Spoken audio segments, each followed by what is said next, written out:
नमस्कार दोस्तों, मैं हितेश चौधरी आपका आप ही के यूट्यूब चैनल पे हार्दिक स्वागत करता हूँ। जैसा कि हमने पिछले वीडियो में टेक्निकल एनालिसिस के बेसिक, उसके स्ट्रेंथ और उसके वीकनेस के बारे में जाना था और आज हम एक इम्पोर्टेंट टॉपिक को लेके डिस्कस करने जा रहे हैं। जैसा कि हमने अपने पहले वीडियो में आपको बताया था कि टेक्निकल एनालिसिस में 20% लॉजिक और 80% साइकोलॉजी का रोल है। तो आज थोड़ी बहुत अपनी नज़र साइकोलॉजी की ओर करते हैं। तो बिना वक्त गवाए आज का वीडियो शुरू करते हैं। ट्रेडिंग साइकोलॉजी क्या है? तो ट्रेडिंग साइकोलॉजी ह्यूमन इमोशन है। हमारे में बहुत से इमोशन होते, जैसे फियर होता है, ग्रीड होता है, यानी ये बेसिक इमोशन है। ऐसे बहुत से इमोशन हमारे में होते हैं जो ट्रेडिंग के दौरान बाहर आके हमारी ट्रेडिंग पे इम्पैक्ट करते हैं। मानो इसका एक मैं आपको एग्जांपल देता हूँ। मानो कि हमने कोई स्टॉक 100 रुपये में खरीदा और हम सोचेंगे कि इसमें मुनाफा होगा ही होगा, और खरीदते ही ये स्टॉक 101 रुपया 102 रुपया हो गया। हमने अपना प्रॉफिट बुक नहीं किया, हम सोचेंगे और अब जाएगा, लेकिन देखते ही देखते वो स्टॉक 98 तक आ गया, फिर 97 तक आ गया। हम रुकेंगे कि चलो 2-3 रुपया अब गया था तो अब 2-3 रुपया डाउन आएगा, फिर से अब जाएगा। लेकिन हम जो सोचते हैं उसका उल्टा होता है और ये स्टॉक 95 या 94 तक पहुंचता है। तो अब हम क्या सोचेंगे कि कुछ भी हो भगवान, हमें इस ट्रेड में लॉस नहीं लेना है। ये 100 रुपये के वापस प्राइस पे चला जाएगा तो मैं स्टॉक से बाहर निकल जाऊंगा बिना लॉस के। तो हम जैसे सोचते हैं उस तरह से 94 से स्टॉक फिर से 98 तक आता है और हम सोचते बस अब 2 रुपया और बढ़ जाए, हम स्टॉक से निकल जाएंगे।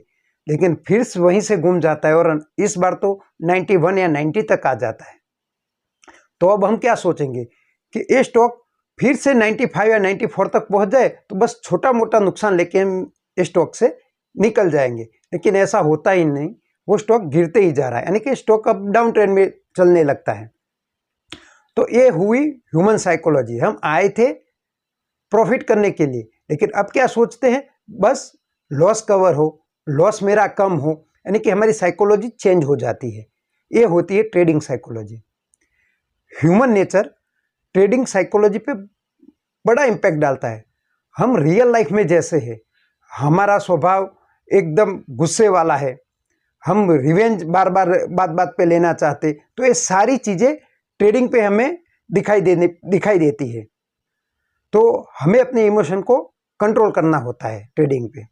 तभी 80% साइकोलॉजी का जो रोल है, उसकी वजह से बहुत से लोग ट्रेडिंग से पैसा नहीं कमा पाते हैं। अगर हम साइकोलॉजी पे कंट्रोल कर ले तो स्ट्रेटेजी तो बहुत सी मिल जाएगी, हम आराम से पैसा कमा लेगी, लेकिन मोस्ट जरूरी है ट्रेडिंग साइकोलॉजी।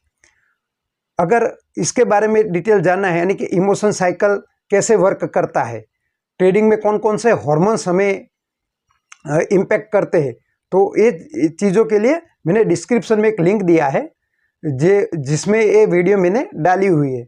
जिसकी ज़रा वीडियो क्वालिटी ख़राब थी, मैंने पहले एक चैनल बनाई थी, लेकिन लोगों को ट्रेडिंग साइकोलॉजी के बारे में जानने में इंटरेस्ट नहीं था, इसके लिए मैंने टेक्निकल एनालिसिस की चैनल शुरू की है। लेकिन आपको देखना है तो मैं डिस्क्रिप्शन में लिंक दे दूंगा।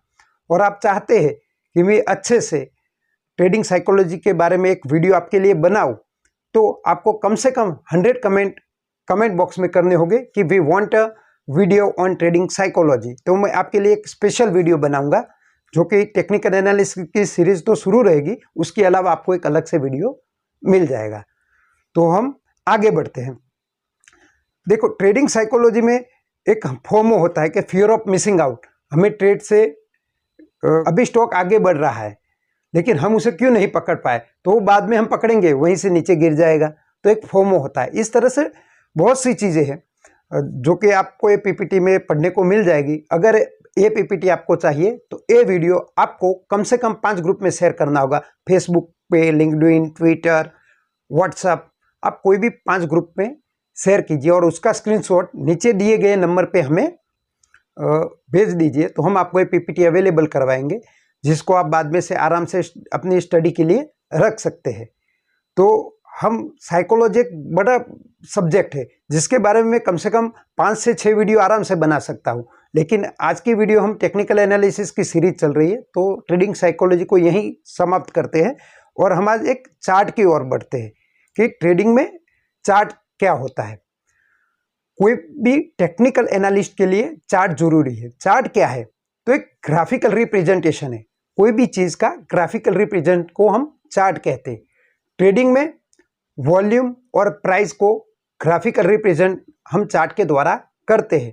उसके अलग अलग से टाइप्स होते हैं, जैसे कि एक लाइन चार्ट होता है।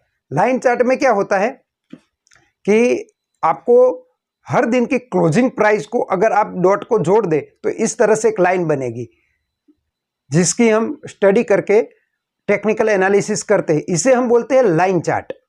अब लाइन चार्ट हर दिन की क्लोजिंग को कनेक्ट करना जरूरी नहीं है, हर घंटे की क्लोजिंग कनेक्ट करे तो वो एक घंटे का लाइन चार्ट बन जाएगा।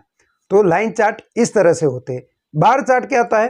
तो बार चार्ट में क्या होता है, एक बार होता है इस तरह से। उसमें में क्या इंफॉर्मेशन मिलती है?